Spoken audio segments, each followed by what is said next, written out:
పరిచర్య చేసే వాళ్ళే, మరి వారి యొక్క హృదయంలో మార్పు లేని పరిస్థితిలో ఉంటున్నారు. అందుకోనికి ఇన్ని అలుగులు వస్తున్నాయి.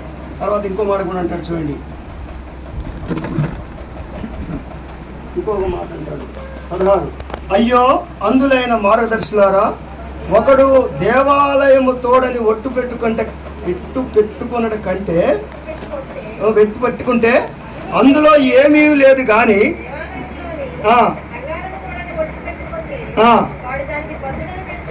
బద్ధుడని చెప్పి. తర్వాత ఇంకొక మాట ఉంది 23,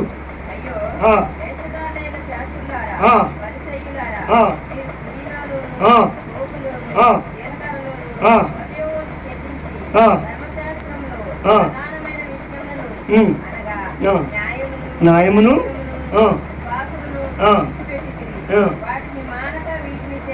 ఎవరు చేస్తున్నారు? వీళ్ళు. న్యాయం పోయింది, కనికరం పోయింది, అంత అన్యాయము. వాళ్ళు ఏం చేస్తున్నారు? అయ్యో వేషధారులైన శాస్త్రాలు. ఇంత మంచి మాట. వేషధారంగా జీవించేవారుగా ఉంటున్నారు. ఇప్పుడు ఒక మాట చెప్తాను. లూకా సువార్త 13వ అధ్యాయంలో ఒక మాట ఉంది. ఏముందంటే, మరి ద్రాక్ష వనములో అంజూరపు చెట్టు ఒకటి ఉంది. అది ఆ అంజూరపు చెట్టు, మరి ద్రాక్ష చెట్టుకు అంజూరపు చెట్టు డిఫరెన్స్ ఏంటంటే, ఈ యొక్క మందిరంలో విశ్వాసాల మధ్య ఒక అన్యుడు వచ్చినప్పుడు మన యొక్క విశ్వాసం ఎట్లుండాలంటే చాలా జాగ్రత్తగా ఉండాలి. ఒకసారి నేను దాంట్లో చూశాను, ఒక అన్యుడు కూర్చున్నాడు. మేము ఆర్టీసీ వాళ్ళం కదా, మేము కూర్చున్నప్పుడు ఎట్లుంటుందంటే, మాకు బంద్ ఏదన్నా వచ్చిందంటే ఇక మేము అందరం కూర్చొని పోటీలు మాట్లాడుతూ ఉంటాం. నేను చూస్తా, సంతకం పెట్టిందంటే ఒక్క నిమిషం కూడా అక్కడ ఉండి డిపోలో ఉన్నాను. నేను ఒక్క నిమిషం కూడా ఉన్నాను డిపోలో. ఎందుకంటే వాళ్ళ మాటలు వాళ్ళ శాస్త్రం చూస్తుంటే నాకు పిచ్చిలేస్తుంది. అయితే దాంట్లో కూడా విశ్వాసం ఉంటాడు. విశ్వాసం అంటే ఆయన సిఎస్ఐ బ్యాక్గ్రౌండ్. అరే వాడు పోతాడు చూడరు, వాడు వెళ్ళిపోతున్నాడు, పవిత్రుడు వాడు పోతాడు చూడరు. ఎంత హేళన చేస్తారంటే అంత హేళన చేస్తారు. ఎందుకంటే ఆర్టీసీలో మరి డ్యూటీ చేసినన్ని రోజులు మాత్రం ఒక యాక్సిడెంట్ కానీ ఒక కేసు కానీ నా మీద కాలేదండి. 31 సంవత్సరం చేసింది. కొత్తగూడ డిపోలు అక్కడనే అపార్ట్మెంట్, అక్కడనే రిటైర్డ్, ఎక్కడ కూడా ఏ డిపోకి పోవాలి నేను. ఎందుకు చెప్తున్నంటే నా యొక్క ప్రవర్తన. అందుకోసమే అంటాడు ప్రసంగిలో, నీ ప్రవర్తన జాగ్రత్తగా చూసుకో. ఎందుకంటే నువ్వు దేవుని మందిరానికి వెళ్తున్నావు. నీ ప్రవర్తనలో ఏమాత్రం లోటుపాట్లుంటే, పులిసిన పిండి కనుక నీలో ఉంటే నీ ప్రవర్తనలో అస్సలు ఏది మంచిది కాదు. వీడు ఏమంటున్నాడు? అన్నిట్లో బాగానే ఉన్నాడు. ఇంకో మాట అంటాడు చూడండి, అన్నిట్లో బాగానే ఉన్నాడు.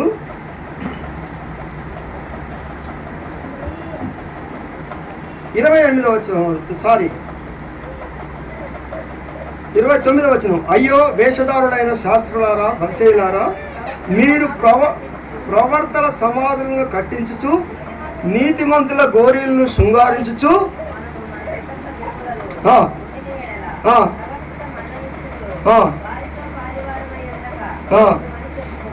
చాలు. ఇక్కడ ఏమంటున్నాడు? సమాధులు కట్టిస్తున్నారు, ప్రయోజనం లేదు.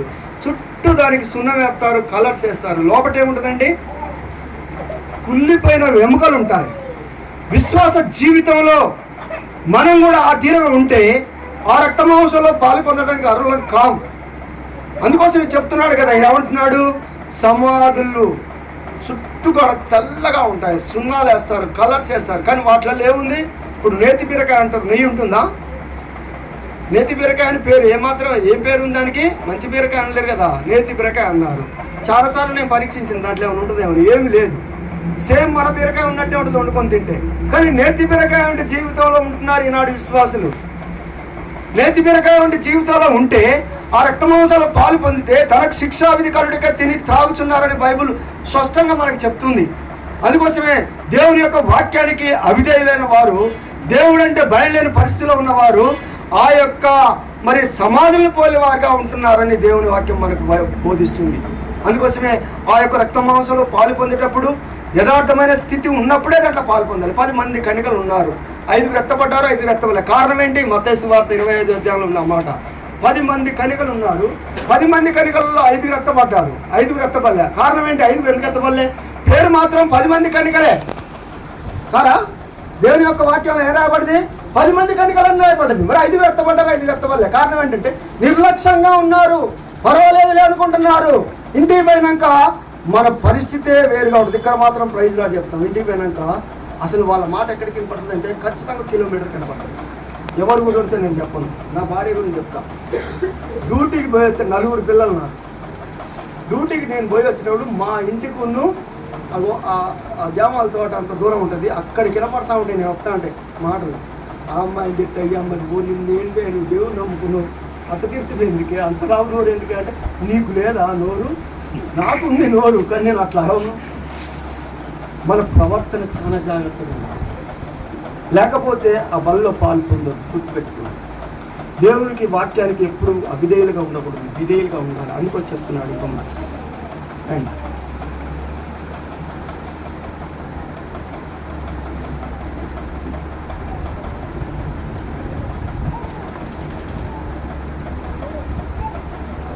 జకర్యా గ్రంథం 8వ అధ్యాయం, జకర్యా గ్రంథం 8వ అధ్యాయం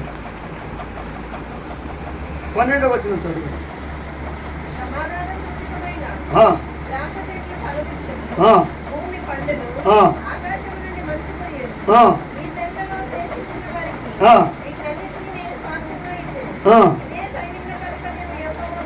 ఎట్లుందంట? సమాధాన సూచకమైన ద్రాక్ష చెట్లు. ఎక్కడైతే సమాధానం ఉంటుందో, ఎక్కడైతే దేవుని యొక్క వాక్యాన్ని ప్రచురం చేస్తామో, ఎక్కడైతే మరి దేవుని యొక్క వాక్యానికి విధేయులుగా ఉంటామో అక్కడ ఏముంటాయంట?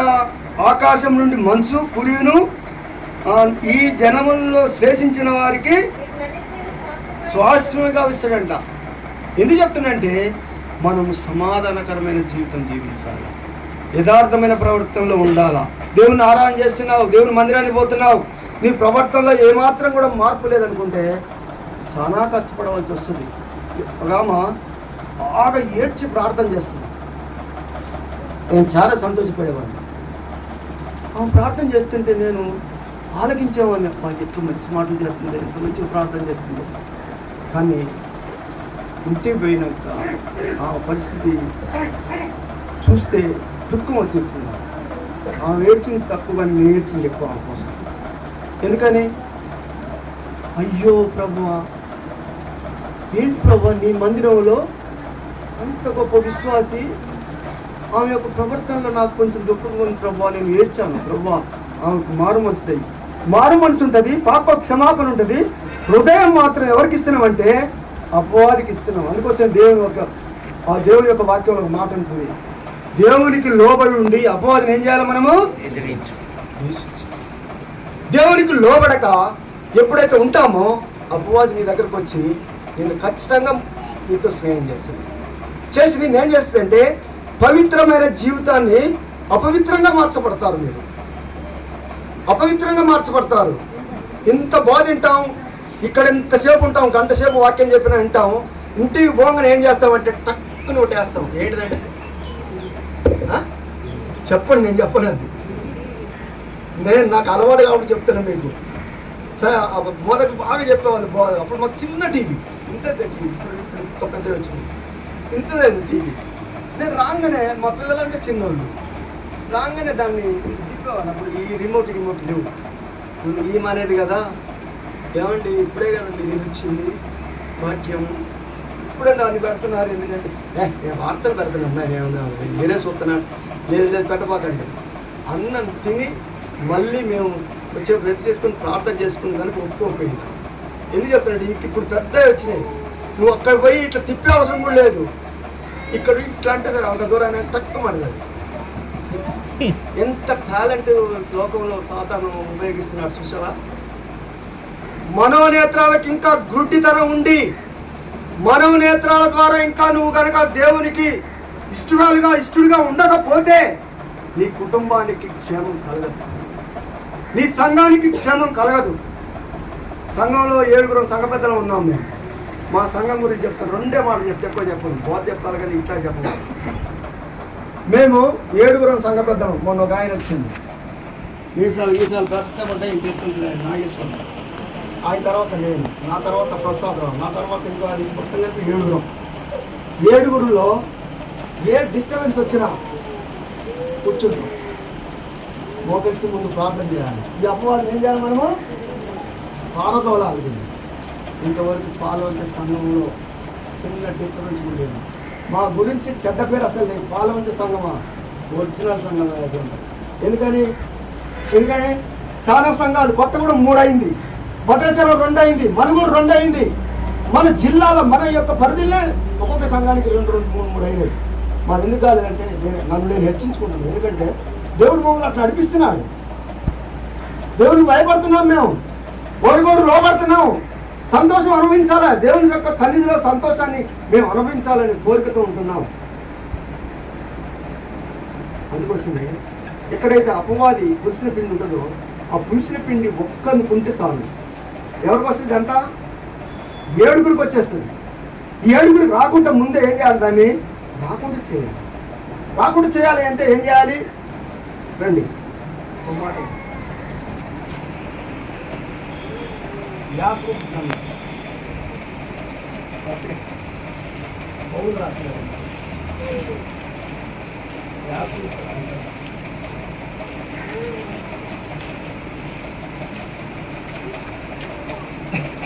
అడిగిరా 3వ అధ్యాయం. దీంట్లో కొన్ని వచనాలు ఉన్నాయి, చూద్దాం. 15వ వచనం నుంచి 18వ వచనం వరకు కొన్ని వచనాలు మనం చూసుకుందాం.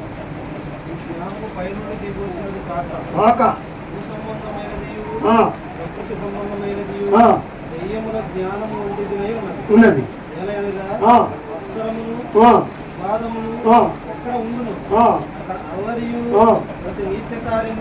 ఉండును. అయితే ఒకటి తరువాత సమాధానకరమైనది, 2 మృదువైనది, సులభముగా లోబడినది, కనికరముతోను మంచి ఫలములతోనూ నిండుకొన్నది, పక్షపాతమైనను వేషధారణైనను దేనిదినై ఉన్నది. నీతి ఫలము సమాధానము చేయు వారికి సమాధానం అందు వ్యక్తపడతాడు. ఈ జాబితాలో కనుక ఈ 4 సబ్జెక్టులు కనుక ప్రతి మానవుల్లో ఉంటే, ప్రతి సంఘంలో ఉంటే, ప్రతి కుటుంబంలో ఉంటే ఆ కుటుంబం చెల్లాచెదరు కాదు, ఆ సంఘం చెల్లాచెదరు కాదు. పైనుండి వచ్చే జ్ఞానం ఏ తిరుగుని చూడండి, నేను చెప్తాను. పైనుండి దిగి వచ్చింది గాక భూ సంబంధమైనవి, ప్రకృతి సంబంధమైనవి, దయ్యముల జ్ఞానం. ఏ జ్ఞానం అండి ఇది? దయ్యముల జ్ఞానం. మరి ఈ జ్ఞానం దయ్యముల జ్ఞానం ఉన్నప్పుడు అల్లర్లు వస్తాయంట. ఇంకేమున్నది అక్కడ? ఏలయనగా మత్సరమును వివాదమును ఎక్కడ ఉండునో అక్కడ అల్లరియు ప్రతి నీచ కార్యమును. అందుకోసమే మనం మన కుటుంబాలు కూడా చాలా జాగ్రత్తగా చూసుకోవాలి. ఎప్పుడైనా గుర్తుపెట్టుకోండి మీరు. ఎందుకంటే మన పిల్లలు నిమిషం మాత్రములో తప్పిపోయే పరిస్థితిలో ఉంటారు. గుర్తుపెట్టుకోండి. నిమిషంలో ఎక్కడున్నారా నువ్వు? వాడు టీవీ కాడు ఉంటాడు. ఏడున్నావు నాన్న అంటే నేను బుక్ తీసుకొని చదువుకుంటాను నాన్న. ఏడుంటాడు? వాడు ఆడింది అబద్ధము, తర్వాత వాడు ఉన్న చోట ఏంటి? అపవాది. ఒక ఆదివారం ఒక ఆడ పరిచయం చేశాను. చాలా బాగా నాటుకోడితో అన్నం పెట్టారు. కడుపు నిండా తిన్నాక సరే కూర్చో బ్రష్ తీసుకొని పోయారంటే తిన్నా. అంటే ఇప్పుడు తినలేదు, తీసుకుని అప్పుడు తిన్నా. ఎందుకు చెప్తున్నంటే ఒక దాన్ని బట్టి మనం హృదయాన్ని క్లీన్ చేసుకుంటాం. అంటే వేరే ఉద్దేశం ఎవరి మీద నేను ఎట్టి పరిస్థితి చెప్పకూడదు కూడా, అట్లాంటి చెప్పను. ఎందుకంటే మనం దాన్ని బట్టి మనం సరి చేసుకుంటాం. అయితే నరేష్ అని వాళ్ళ కొడుకున్నాడు. వాడు చిన్నప్పుడు జబ్బు చేసినప్పుడు మేమందరం పోయి ప్రార్థన చేశాం. వాడు పెద్దోడైండు. పెద్దోడై ఏం చేసిందంటే, అన్నా ఏమ్మా పేరు పెట్టి చూస్తా, సాయిత్రమ్మ ఈ టీవీ ఎందుకు పెట్టినామమ్మా అంటే, ఏం చెప్పమంటామన్నా, వీడు ప్రతి దానికి వాళ్ళ ఇంటికి పోతాడు అన్న, తీసుకొచ్చి ఇంట్లో పెట్టినాను. సరే మంచిదే పెట్టినాం అన్న. ఏ సినిమా వదిలిపెట్టడన్నా అన్నది వాడు. మనతో వాడేం చేశాడు తక్కువ, ఏ సీరియల్ వదిలిపెట్టదు మా అమ్మ అన్నారు. ఎంత దుఃఖపడ్డా నేను. భయభక్తి వేషాలు ఏమాకండి, దేవుని ఎదుట చలామణి కావు. ఎంత బాధపడ్డానో. తర్వాత ఒప్పుకుంది, అన్న టీవీ అమ్మేస్తాను. మన సాక్ష్యం ఎవరు చెప్తారు? మన సాక్ష్యం ఎవరు చెప్తారు? మన పిల్లలు కూడా మన సాక్ష్యం చెప్తారు. ఏమని చెప్తారు? వాడు మీకు చెప్పింది ఏమని చెప్పింది? ప్రతి సినిమా వదిలిపెట్టకూడదు చూస్తాడమ్మా అని వాడు ఎమ్మటే అన్నాడు, ప్రతి సీరియల్ వదిలిపెట్టదు మా అమ్మ అని. చాలా బాధపడ్డాను, సంతోషపడ్డాను, బాధపడ్డాను. అయ్యో ఎంత దౌర్భాగ్య పరిస్థితులు వచ్చినారు నా విశ్వాసం. ఏంటి ఈ పరిస్థితి ప్రభువా?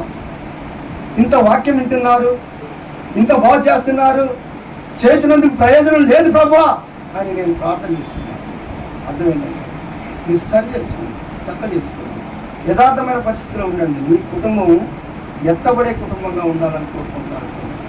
ఆయన వచ్చినప్పుడు సిగ్గులేని ముఖంతో ఆయన యొక్క మరి నివాసంలో మనం ఉండాలని కోరుకుంటున్నాడు. అందుకోసం అంటాడు ప్రకటనలో, వీరు మహాశ్రమం నుండి వచ్చిన వారు, గొర్రెపిల్ల రక్తంలో వీరు ఏం చేసినారు? వారి యొక్క దుస్తులు ఏం చేసినారు? తెలుగు చేసుకున్నారు. ఇక్కడ ఉన్నప్పుడు శ్రమ పడాలంట, నిందలు రావాలి, అవమానం రావాలి, మన అందరు ద్వేషించాలి, పోనాలి. మా కుటుంబంలో మొత్తం దగ్గర 40-50 మంది ఉంటారు. 40-50 మంది కూడా నేను యేసు ప్రభువుని నమ్ముకున్నాక నా మీద విషయంలో గురించి నేను బాధపడలా. యేసు ప్రభువుని నమ్ముకున్నాం కదా మేము. వాడు చాలా పెద్ద పెద్ద మాటలు కూడా అన్నాడు. అన్న కూడా నేనేం అనలా, ఎందుకంటే పరిస్థితి మంది కాదు. నాకు పిల్లలు లేరు, 6 సంవత్సరాలు పుట్టలా. దేవుని నమ్ముకుంటే పుడతారని ఆమె చెప్పారంట. పోయింది, దేవుని మందిరానికి వెళ్ళింది. నేను అప్పటికి 2 సీసాల సార తాగే ఉంటాను, రోజు సీసాలు తాగుతా, బాగా తాగేవాడిని. పిల్లలు లేరు కదా, ఇంకా నాకెందుకు సంపాదన, హాయిగా తాగడం పడుకోవటమే. ఏమో మందిరానికి పోయింది. మందిరానికి పోతే మేము తిరగని దేవతలు లేవండి. ప్రార్థన చేసిందో నా భార్య కూడా అట్లా ప్రార్థన చేసుకునేదంట. నాకు తెలియదు, ఆమె చేసే ప్రార్థన కూడా మనకు తెలియదు. ఆ మందిరానికి పోతుంది, నేను ఇంట్లో ఉంటున్నా. అయితే ఓనాడు సేవకుడు వచ్చినాడు నా ఇంటికి. వచ్చి ఏం చేసినాడు, నువ్వు నరకానికి పోతావు అన్నాడు. అప్పటికి తాగే ఉన్నా నేను. నువ్వు నరకానికి పోతావు, అగ్ని పురుగు చావదు, ఆ యొక్క అగ్నిగుండంలో పడవలసి వస్తుంది అంటాడు. నేను ఆ మాటలు నాకేం వినపాలి అసలు, వాస్తవంగా చెప్పాలంటే.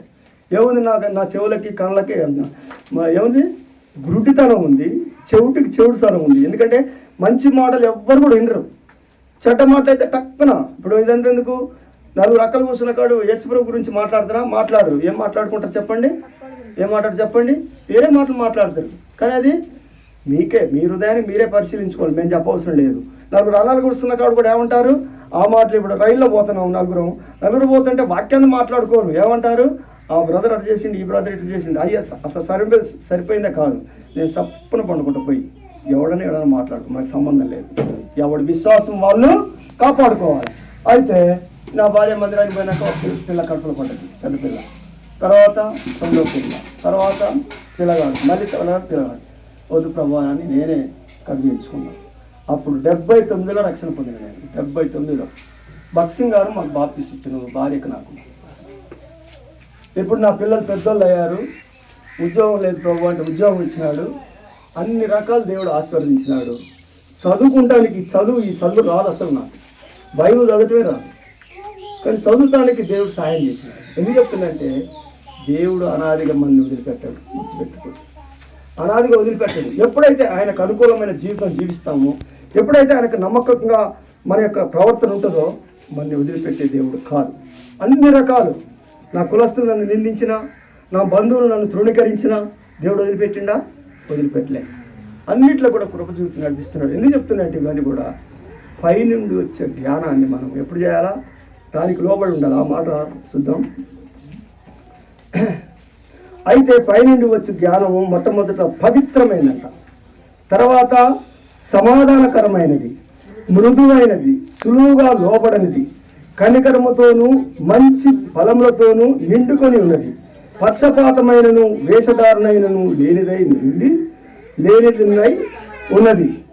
నీతి ఫలము సమాధానం చేయువారి సమాధానమందు విత్తపడుతున్నది. దేవుని ఒక వాక్యాన్ని మనం ఇంకా పరిశీలిస్తే కొన్ని మాటలు చూడలేదు దీంట్లో.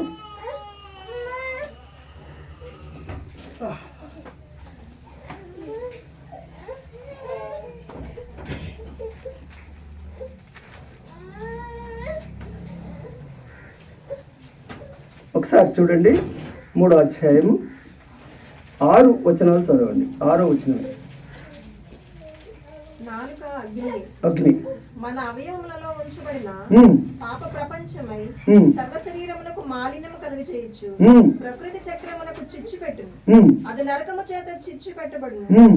మృగపక్షి సర్ప జలచరములలో ప్రతి జాతియు నరజాతి చేత సాధు కాజాలును. సాధు ఆయన గాని ఏ నరుడును నాలుకను సాధు చేయలేరు. ఎవ్వరు చేస్తారండి? ఎవరైనా చేస్తారా?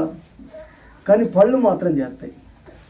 ఎప్పుడన్నా పొరపాటున ఏదన్నా తలంచినాం అనుకో, ఏదో తినటం టక్కన పడుతుంది నాలుక కింద, అబ్బా రక్తం వస్తుంది, నాలుక పంట కింద పడుతుంది అంటాను. కారణం ఏంటంటే నాకు ఏదన్నా జరగని నా యొక్క జీవితంలో నేను చిన్నది ఏదైనా కాలు ముళ్ళు ఉంచుకున్నా నేను అడుగుతా, ప్రభువా నేను ఎవరిని ఏమన్నా ఎవరితోనైనా ఏమన్నా తండ్రి నన్ను నేను ప్రార్థన చేసుకుంటాను. ఎందుకంటే ఎంబటే మనకి రిలాక్స్ అయిపోవాలి.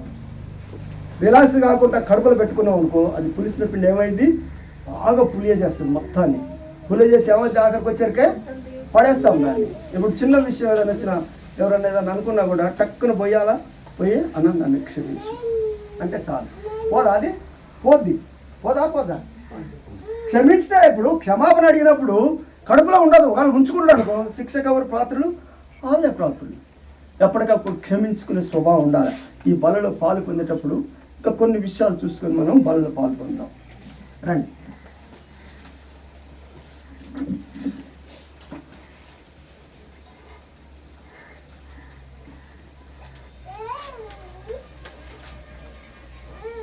పేతురు రాసిన మొదటి పత్రిక, రెండో పత్రిక, పేతురు రాసిన మొదటి పత్రిక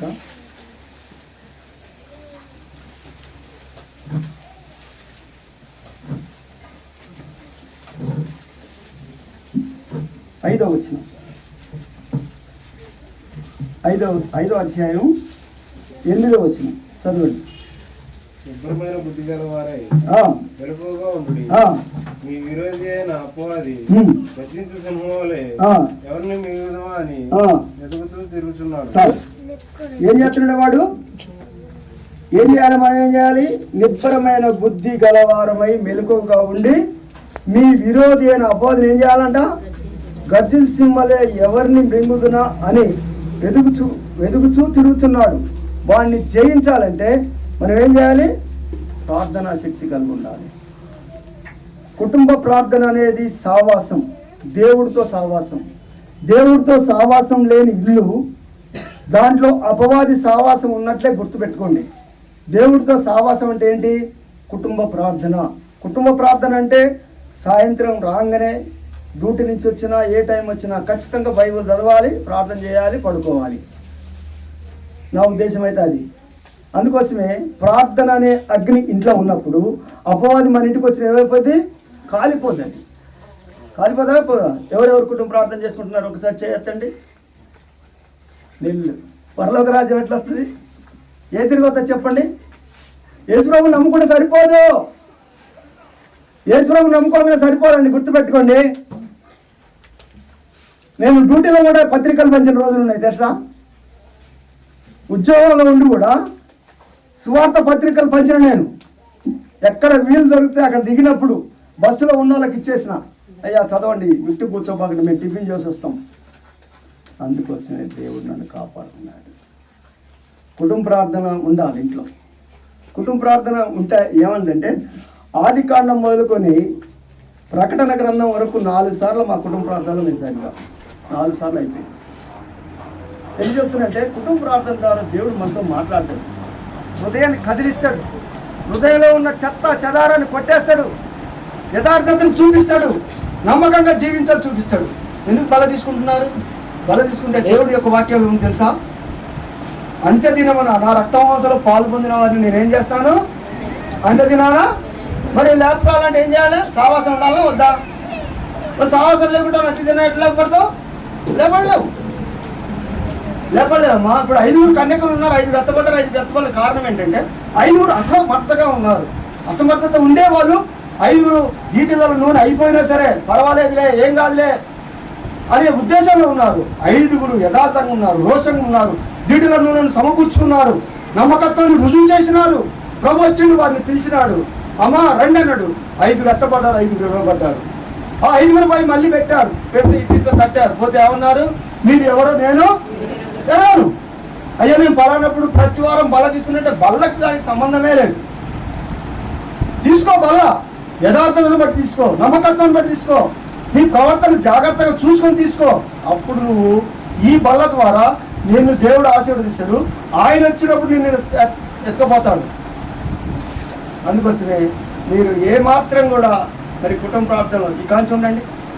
ఈ రోజు నుంచి ఉండండి. ఒక ఆడికి పోయినండి వాక్యం చెప్పడానికి. కొత్తగూడెం దగ్గర బూరుగుగూడెం అని ఉంది, మీరు తెలుసా తన పేరు. ఆ బూరుగుగూడెం పెద్ద సంఘం.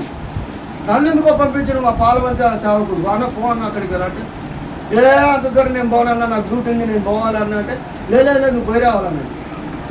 ఆయన నాకు డ్యూటీ ఏదో ఉంది, స్పెషల్ డ్యూటీ ఆదివారం పోయి రావాలంటే నేను పోయినా. ఒక్కొక్కరు ఇంత ఎత్తుందన్న, ఆడోళ్ళు మొగలు ఇంత ఎత్తు. మేము వాళ్ళని చూసి నాకు భయమైంది. ఇంతమంది వాము ఇంత ఉండరా అనుకున్నా. ఒక్కొక్కరు ఇంత బొట్టు పెట్టుకుని వచ్చారు, చిన్న బొట్టు. ఏంటంటే వాళ్ళంతా ఇది చౌదరి సంఘం అంట. చౌదరి సంఘం, కమ్మర్ సంఘం అంట. మరి అందరూ లేరు, అందరూ లేరు, కమ్మర్ సంఘం అంట. సరే నేను పోయినా. నాకు ఎందుకో దేవుడు మాట్లాడిండు, దులిపేసిన అటు ఇటు. వచ్చేటప్పుడు అన్నాడు మళ్ళీ ఆదివారం రా అన్నాను. నేను మీ దగ్గరికి అన్నా. కారణం ఏంటంటే బొట్లు ఉన్నాయి వాళ్ళకి. అన్నా మీరు ఎట్టే రండి, మీ మాటకు నేను లోపడుతున్నా. సరే మళ్ళీ సేవకుని ఫోన్ చేశారు 2 వారాల తర్వాత. పోయా, ఒక్కరు బొట్టు పెట్టలే. అంధకారంలో జీవిస్తారన్నానండి. దేవుడు లేని పరిస్థితిలో ఉంటున్నారు మీరు లోకానుసారంగా ఉంటున్నారు. ప్రభు అంటే భయం లేని పరిస్థితిలో ఉంటున్నారు. దేవుని యొక్క వాక్యాన్ని చూపించాను నేను. అట్లానే దాంట్లో ఒక ఆయన సంఘ పెద్ద ఆయన వచ్చి, ఏం పొందరా అంటే, ఇప్పుడు బొట్టు పెట్టుకోవచ్చా అన్నా. అన్నా ఇది నేను చౌదరి సంఘం అన్నా, నేను ఆర్ఎస్ఎం నుంచి వచ్చినామన్నా. ఈ భక్సింగ్ గారి ఫెలోషిప్లోకి వచ్చినాక అసలు మాకేం తెలవదన్నా. అందుకోసమే మళ్ళీ ఆదివారం పోతే ఒక్కరు పెట్టుకోకుండా వచ్చారు, అందరు బుక్ పెట్టుకోకుండా. ఎందుకు చెప్తుందంటే, వాక్యం నీలో పనిచేస్తే, నీ వాక్యం అనేది నీ యొక్క హృదయంలో పనిచేస్తే నువ్వు తీర్మానం చేసుకుంటావు, ఒక తీర్మానానికి వస్తావు, ఒక నిబంధనకు స్థిరపరచబడతావు. అయ్యా ఈ రోజు నుంచి నీ వరకే జీవిస్తున్నాను, నీ వరకే నమ్మకంగా ఉంటాను, నీ నమ్మకత్వాన్ని రుజువు చేస్తాను, నువ్వు ఉన్న కాడ నేను ఉంటాను ప్రభావ, నేనున్న కాడ నువ్వు ఉండని ఒక ఉడంబడిక చేసుకుని జీవిస్తావు. లేకపోతే లేదు. ఇప్పటి వరకు వాళ్ళు ఇక పెట్టుకోలేదు. చాలాసార్లు పోయారు, మా బ్రదర్స్ కూడా పోయారు. మీరు అడగండి సార్ ఎవరు వచ్చి. ఎందుకు చెప్తానంటే, దేవునితో సావాసం కలిగి దేవునితో ఐక్యతపరచబడ్డప్పుడు నువ్వు లోకంలో ఉన్నవన్నీ కూడా ద్వేషిస్తావు. దేవునితో సావాసం లేకపోతే రాని హావాన్ని ఇస్తావు. అన్నిటికీ ఇన్ని శ్రమలు వస్తాయి తెలుసా, మామూలు శ్రమ రాదు. ఈ మధ్యకాలంలో హార్ట్ అటాక్ లాగా వచ్చింది నాకు. వస్తే నేను ఎవరికి ఏం చెప్పలే. మా పిల్లగాళ్ళకి చెప్తే ముళ్ళుకునే భయపడతారని ఇక కడుపులో మట్టి వస్తుంటే నాకు ఎప్పుడన్నా వస్తూ ఉంటుంది. అప్పుడే ఏదో గ్యాస్ టాబ్లెట్ వేసుకుంటాను. 26 జనవరి వంటలు వండాం. నేను వంటలు వండుతాను, అన్ని రకాలు బిర్యానీ అరేంజ్ చేస్తాను.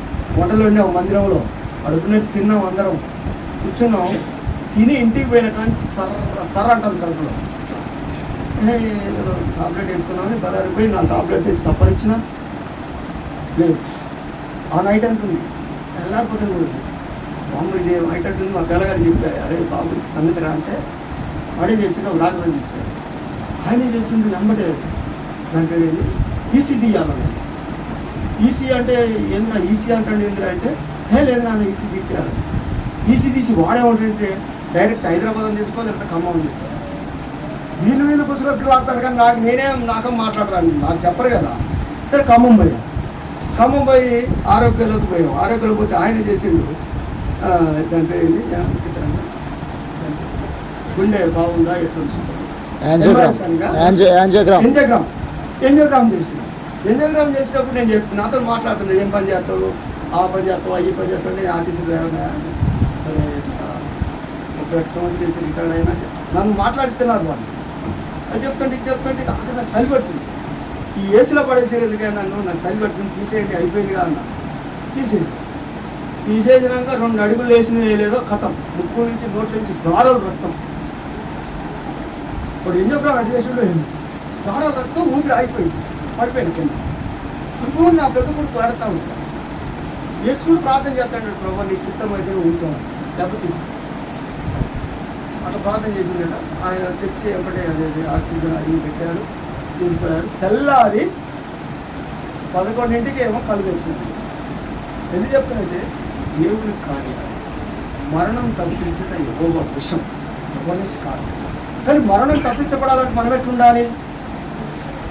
సజీవమైన రొట్టె, సజీవమైన రక్తంలో మనం పాల్గొనేటప్పుడు మన హృదయం ఎట్లుండాలంటే యథార్థంగా నమ్మకంగా ఉండాలి. నమ్మకత్వం లేకుండా దాంట్లో పాల్పొందినప్పుడు ప్రయోజనకరం లేదు. ఎందుకంటే భయభక్తి వేషాలన్నింటినీ మానుకోవాలి. కాల్సి భయభక్తి వేషాలు ఏమున్నా సరే తీసివేసుకోండి. రోజు ప్రభు పాదాలు పట్టుకోండి. భర్తలు ఉద్యోగాలు పోతే భార్యలు ఇంటికాడ కూర్చొని దేవుని యొక్క వాక్యాన్ని చదువుకుంటూ ప్రార్థన చేయండి. నీ కుటుంబం అభివృద్ధి పొందుతుంది, నీ పిల్లలు ఉన్నతమైన స్థానానికి వస్తారు, నీ సంఘం ఇంకా అభివృద్ధి పొందుతుంది. సంఘంలో కూడా మనం ప్రార్థన చేసేవారిగా ఉండాలి. స్త్రీల మధ్య పురుషుల మధ్య మనం ప్రార్థన చేసుకునేవారిగా ఉండాలి. అప్పుడే మనకు అన్ని సాల్వ్ అయితే దాన్ని మనం పాలు పొందితే దేవునికి ఇష్టమైన జీవితం కలిగి ఉంటాం. లేకపోతే మాత్రం పాలు పొందినా కూడా ప్రయోజనం. దేవుని యొక్క వాక్యం చెప్పింది కదా, తనకు శిక్షావిధి కలుడికే తిని త్రాగుతున్నాడని.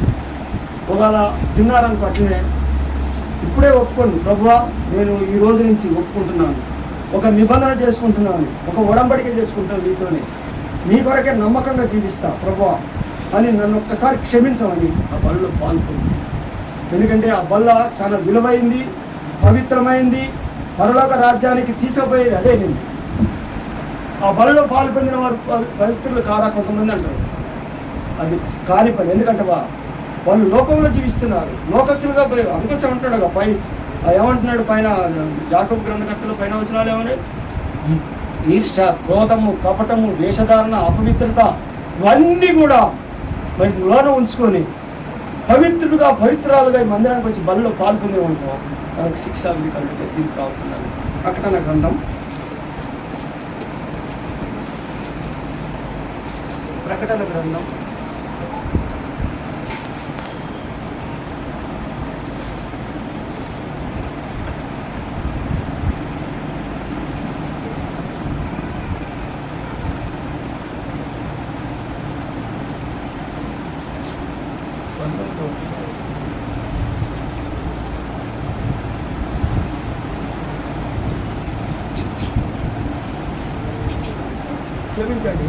21 అధ్యాయం 21 అధ్యాయం చదవండి మొదటి నుంచి.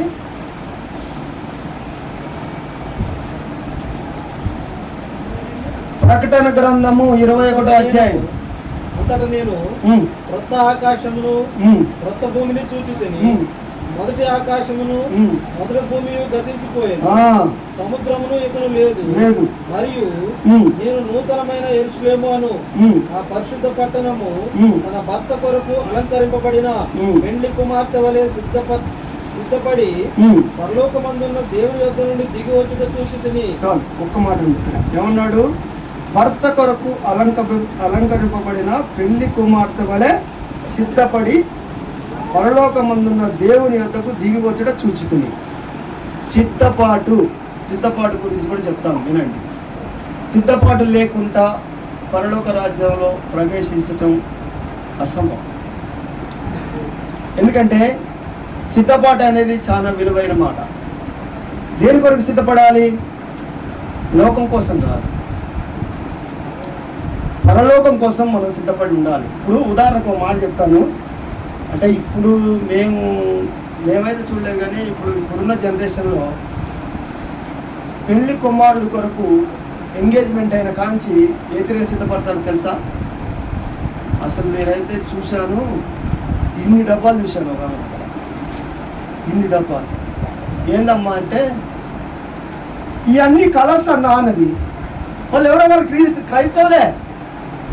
బాగా నల్లగుండే అమ్మాయి, దాని పేరు ఎస్తేరు, బాగా నల్లగుంది.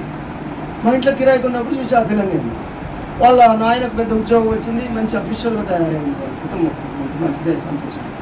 ఆ అమ్మాయికి సంబంధం కుదిరింది గుంటూరు. సరే ఎంగేజ్మెంట్ అయింది. మరి ఎంగేజ్మెంట్ అప్పుడు కూడా ఇంత మందం కొట్టారు, ఏంటిదో అది నాకు తెలియదు కానీ వాళ్ళు కొడితే ఎర్రగా కనపడదు.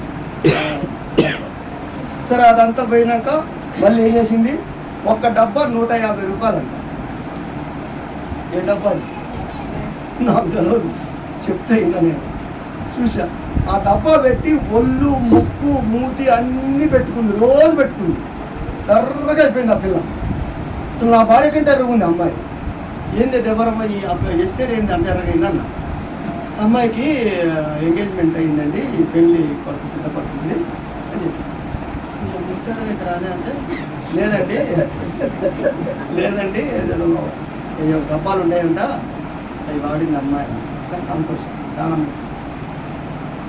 ఇహలోక సంబంధమైన వాటికి నువ్వు ఎంత ప్రాధాన్యత ఇస్తున్నావు అంటే చాలా ప్రాధాన్యత ఇస్తున్నావు. పరలోక సంబంధమైన వాటి గురించి నీకు ఇంకా ఆలోచన లేదు. పెళ్ళయింది, ఒక పిల్ల పుట్టింది. ఫస్ట్ ఉన్న నలుపు కంటే ఎక్కువ నలుపు అయిపోయింది ఆ పిల్ల. ఏందే దెబ్బరమ్మ అంత నల్లగా ఏంటంటే ఏమోనండి. ఎందుకు చెప్తుందంటే ఇహలోక సంబంధమైన వాటి మీద ఎంత ఆకాంక్ష ఉంది. పరలోక సంబంధం ఆ రాజులైన యాజక సమూహంలో దేవుని ఎదుట కూర్చుంటే భాగ్యం కొరకు నువ్వు ఎంత సిద్ధపడాలి, ఏదైనా సిద్ధపడాలి. వాక్యానుసారంగా, శరీరానుసారంగా, ఆత్మీయంగా, కుటుంబపక్షంగా, సంఘపక్షంగా నువ్వు ఇంకా సిద్ధపడి ఉంటే ఎక్కడుంటావు చూడండి. దీంట్లో ఉన్న వాక్యం ఆ మాట చదవండి. 21వ అధ్యాయము 21వ అధ్యాయం ఏంట్రా చెప్తా వినండి. 26, 27 చదవండి. చదవండి 26, 27. జనములు తమ మహిమను ఘనతను దానిలో తీసుకుని వచ్చేది. గొర్రె పిల్ల యొక్క జీవ గ్రంథమందు రాయబడిన వారు వారే దానిలో ప్రవేశించరు గాని నిషిద్ధమైన ఏదైనా అసహ్యమైన దాన్ని, అర్థమైన దాన్ని జరిగించు వాడైనను దానిలోనికి ప్రవేశింపనే. అర్థమైందా ఈ మాట? రాసుకున్నారా? రాసుకోండి రోజు చదువుకోండి. దాని కొరకు అబద్ధాలు ఆడద్దు. కొత్త కొడుకులు ఉంటాడు, అరే ఏడున్నారు అబ్బాయి, నువ్వు బ్రదర్ ఎక్కడున్నావు అంటే నేను పాలించను ఉన్నా. ఎంత బుద్ధి లేని ప్రవర్తన, బుద్ధి లేని మాటలు. ఏం ప్రాణం తీస్తే రావచ్చి నీ మెడకాయ కోయడు కదా, నిజం చెప్పు, ఎక్కడున్నావు? పాలించదు ఉన్నాను చెప్పు. సులువుగా చిక్కులు పెట్టి పాపాన్ని విడిచిపెట్టకుండా ఇంకా గట్టిగా పట్టుకుంటున్నారు. ఓపికతో పందెంలో పరిగెత్తబోయేది ఏం చేస్తున్నారంటే నీరసమైపోతున్నారు. దేన్ని బట్టి నీరసమవుతున్నారు? లోకానుసారంగా జీవిస్తున్నారు. లోక ఇచ్చలకు, లోక కోరికలకు, లోక భోగాలకు మనం కంప్లీట్గా వాటికి అంకితం అయిపోయినాం. దాన్ని బట్టే ఆ యొక్క రాజ్యానికి వారసులు కానలేకపోతున్నాం. జాగ్రత్త పడు ఇప్పటికైనా, ఎందుకంటే చాలు. దినాలైతే చాలా చెడ్డగా ఉన్నాయి. ఎప్పుడు వస్తాడో తెలియదు. ఆ గడియ వచ్చి ఉన్నది ఇప్పుడే. ఎక్కడ చూసినా భూకంపాలు, ఎక్కడ చూసినా మరి తుఫాన్లు, ఎక్కడ చూసినా యాక్సిడెంట్లు, ఎక్కడ చూసినా రాజకీయంగా ఒకరు పొడుచుకొని వస్తున్నారు. ఆసన్నమైంది దేవుని రాకడా.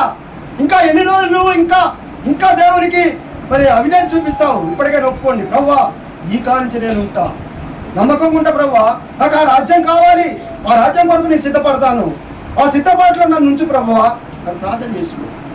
పెడతది వస్తుంది, సాతాను వస్తుంది, మన దగ్గర వస్తుంది.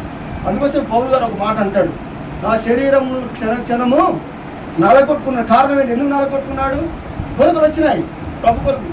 నేను ఒకసారి వంట వండుతున్నా పైన, ఆదివారం వంట వండుతుంటే అప్పుడు పైల కట్టలు గ్యాస్ లేవు. నేను ఆర్టీసీలో జాయిన్ అయిన కాంచి చెప్తాను వినండి. ఆర్టీసీ వాళ్ళు, నేను జాయిన్ అయిన కాంచి ఆదివారం ఆపే దేవునికి స్తోత్రం. నిజంగా చెప్పాలంటే ఆదివారం ఆపించింది దేవుడు, అట్టనే కూడా కొనసాగిన. అయితే ఆదివారం నాడు పోయి వండుతుంటే హడావుడిగా పోయినా నేను, ఎందుకంటే మళ్ళీ ఆరాధనకు రావాలి కదా. పోయి ఇంతలా ఉంది, మన ఎర్రగా ఉంది నిప్పు కంక, దాంట్లో కాలు పడ్డది. పడగానే సర్ర పొగలింది కాలుకి. ఏంటి ప్రభా నేను ఎవరినేమన్నా అన్నా? నేను ముందు ఇది పరీక్షించుకుంటాను. ముందు ఇంట్లోనే ఏమన్నా తిట్టానామని ఇవన్నీ ప్రభుని అడుగుతాను. ప్రభు నేను తప్పు చేస్తాను, క్షమించుకోండి. ఎందుకు ప్రభు నాకు ఈ పొద్దునే అగ్ని పరీక్ష? అని ప్రార్థన చేసుకుంది. అది పొగ్గ రాలేదు, తోలు పడలేదు. నాకు ఎందుకు చెప్తుందంటే దేవుని సన్నిధిలో యథార్థంగా అది నాకు ఎందుకు అనిపిస్తుంది అంటే ఎప్పుడైతే మనం క్షమాపణ అడుగుతామో, ఎప్పుడైతే ప్రభువు దగ్గర ఒప్పుకుంటామో తీర్చినప్పుడు ఇది కృపాకాలం. ఇంకా ఇది కృపకాలమే, శిక్షించే కాలం కాదు. ఇది కృప చూపుతున్నాడు దేవుడు. ఇంకా గుర్తుపెట్టుకోండి, నీ చూపులల్లా, నీ నడకలల్లా, నీ ప్రవర్తనలల్లా ఏదన్నా పొరపాటు ఉంటే ఇప్పుడు ఒప్పుకోండి, ప్రభు దగ్గర ఒప్పుకోండి. ప్రభువా నన్ను క్షమించు, నేను ఈ కాంచి నీ కొరగా జీవించాలి ఒక తీర్మానం చేసుకుంటున్నాను.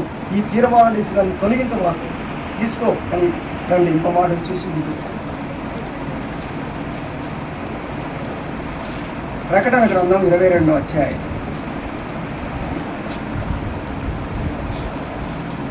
ఇప్పుడున్న పరిస్థితి 22వ అధ్యాయం 11, 12, 13 వచనాలు చదవాలి. అన్యాయం చేయవాడు ఆ, ఇంకనూ అన్యాయమే చేయలేము. ఆ, అపవిత్రుడైన వాడు ఆ. ఇంకనూ అపవిత్రుడుగానే ఉండలేము. ఆ. నీతిమంతుడు ఉమ్. ఇంకనూ నీతిమంతుడుగానే ఉండలేము. ఉమ్. పరిశుద్ధుడు ఉమ్. ఇంకనూ పరిశుద్ధుడుగానే ఉండలేము. ఉమ్. ఇదిగో ఉమ్. త్వరగా వచ్చుచున్నాను. ఆ. వాని వాని క్రియ చొప్పున ప్రతి వానికి ఇచ్చుటకు ఆ. నేను సిద్ధపరిచిన చేత నా యొద్ద ఉన్నది. ఆ. నేనే అల్ఫాయు ఆ. ఓమేగయు ఆ. మొదటి వాడను ఆ. కడపటి వాడను ఆ. ఆదియు అంతమునై ఉన్నాను. ఆ. జీవవృక్షమునకు హక్కు గలవారే ఆ. గుమ్మముల గుండా ఆ పట్టణంలోకి ప్రవేశించినట్లు ఆ. తమ వస్త్రములను ఉతుక్కొని వారు ధన్యులు. అది. ఏం చేసిండు? లాస్ట్ మాట ఏమన్నాడు? తమ వస్త్రములను ఉతుక్కునేవాడు ధన్యుడు. హృదయాన్ని కడిగేసుకోండి, మస్టును మాలిన్యాన్ని తీసివేసుకోండి. ఈ రోజు నుంచి ప్రభువా నేను బ్రతుకుట నీ కొరకే అంటే పౌలు ఒక మాట చెప్తాడు, చావైతే మేలు, బ్రతుకుట క్రీస్తు. చావైతే మేలు ఏంటంటే నాకు అర్థం కాలే. ఒకసారి బ్రదర్ చెప్పినప్పుడు విని దగ్గర పోయి అడిగా, అయ్యా మరి చావైతే మేలు అన్నావు కదా, మరి బ్రతుకైతే క్రీస్తు అన్నావు కదా, చెప్తున్నా ఆయన అంటే, అరే బతికినన్ని రోజులు ఈ లోకంలో ప్రభు కొరకు జీవించు, ఒకవేళ చచ్చిపోయినావు అనుకో ఆయన కుడి పార్శ్వంలో కూర్చుంటే భాగ్యం ఇస్తాడు నీకు. అప్పుడు నాకు బతుకు ఎదిగింది. నిజమే ప్రభు, బతకాలంటే నీకు సులభం, చావాలైనా లాభమే, దేని గురించి నిశ్చయిత లేదు నాకు. ఇక్కడ అంటే నా మాట ఏమంటాడు చూడండి, నేను అల్పయు ఓమయు మొదటి వాడును కడపటి వాడును ఆదియు అంతమై ఉన్నాను. జీవవృక్షమునకు హక్కుదారులై గుమ్మముల గుండా ఆ పట్టణములో ప్రవేశించినట్లు తమ వస్తువులు ఏం చేయాలి? వస్త్రములు ఎత్తుకొని వారు ధన్యులు. ఎంత మంచి మాట. ఈ మాటను మనం హృదయం మీద ప్రతిష్ఠ చేసుకోండి. కాంచి హృదయం మీద ప్రతిష్ఠ చేసుకోండి. తర్వాత ఇంకో మాట చూద్దాం.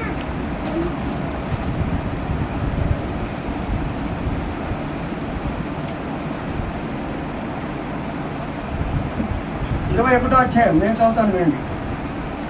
అప్పుడు ఇదిగో 3వ వచనం నుంచి, అప్పుడు ఇదిగో దేవుని నివాసము మనుషులతో కూడా ఉన్నది, ఆయన వారితో కాపురమును, వారు ఆయన ప్రజల యందురు, దేవుడే తానై వారి దేవుడై ఉండి వారికి తోడై ఉండును.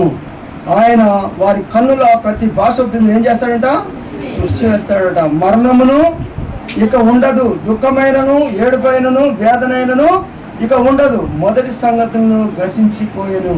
సింహాసనంలో నుండి వచ్చిన గొప్ప స్వరం చెప్పుట వింటిని.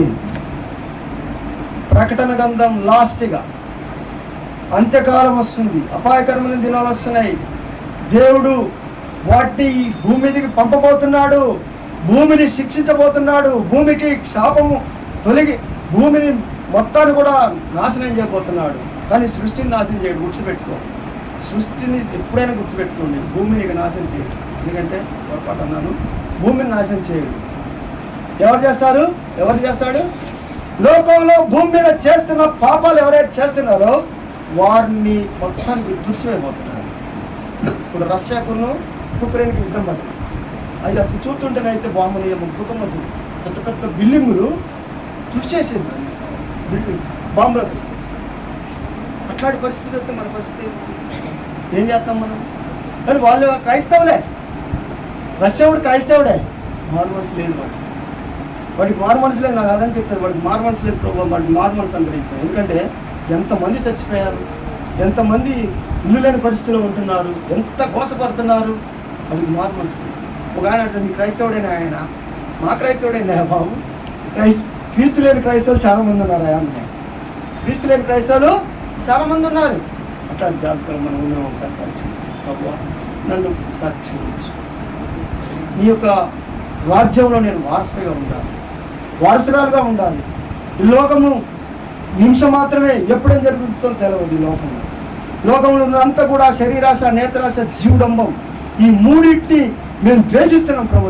ఈ రోజు నుంచి ఇక వద్దు, మాకు చాలు, గతించిన జీవితం చాలు అని ఒక్కసారిగా అన్నాక ప్రభు పాదాలు పట్టుకుంటే క్షమించడానికి సిద్ధ మనసు కలిగింది. కరెక్ట్గా కంట చెప్పాను. దేవుడి యొక్క వాక్యాన్ని జీవించాను.